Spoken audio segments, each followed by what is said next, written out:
So Chris Stuckmann, one of the biggest movie critics on YouTube, just released his own horror movie, Shelby Oaks, in theaters last weekend. Now, as a lover of all things horror, I wanted to see it for myself and give you a fair, no agenda take straight from a novice reviewer who just loves the genre. So let's get into it.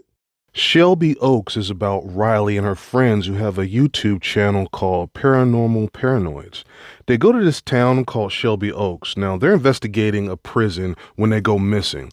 There is a search and they eventually uncover all of the bodies with the exception of Riley. They also find one of the cameras and it contains footage of Riley's last moments. She's terrified and there's someone in the shadows on that tape. 12 years later, Riley's older sister Mia is doing a documentary about her sister and she believes that she's still alive.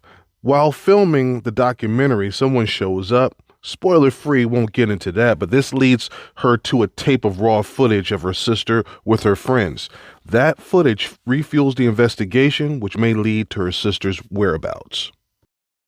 Now, you can tell Chris knows something about filmmaking. The direction is strong with some really smart shot choices and effective scene setups.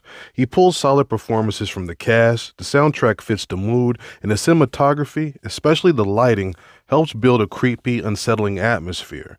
That prison sequence, absolutely one of the highlights. Technically speaking, this is a well-made movie. But let's get into where Shelby Oaks falls short. Now, Chris relies too heavily on jump scares, and jump scares aren't real scares. I mean, they startle you, but you're not really scared. The movie mixes found footage with traditional storytelling, which is an interesting idea, but it messes with the pacing. I mean, it's a little over 90 minutes, but it feels longer because it takes, really too long to get going. It comes off like a slow burn, and the ending doesn't quite deliver the payoff that it's building towards. My biggest issue, though, and this honestly surprised me, is that it falls into the same tired horror tropes that Chris himself has criticized in other movies. Mia, our main character, just doesn't act logically for most of the runtime. Like, why would you go to a creepy prison alone in the middle of the night when you literally have a husband right there?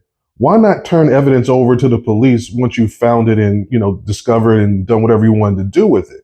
Small details like that kind of pull you out of it.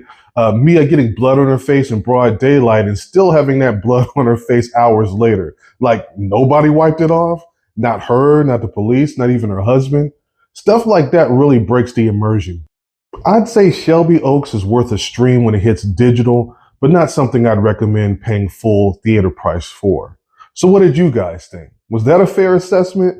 Did you enjoy Shelby Oaks? And if you saw it, tell me what I missed down in the comments. Like, share, subscribe, and all of that good stuff. And I'll see you guys next time. Peace.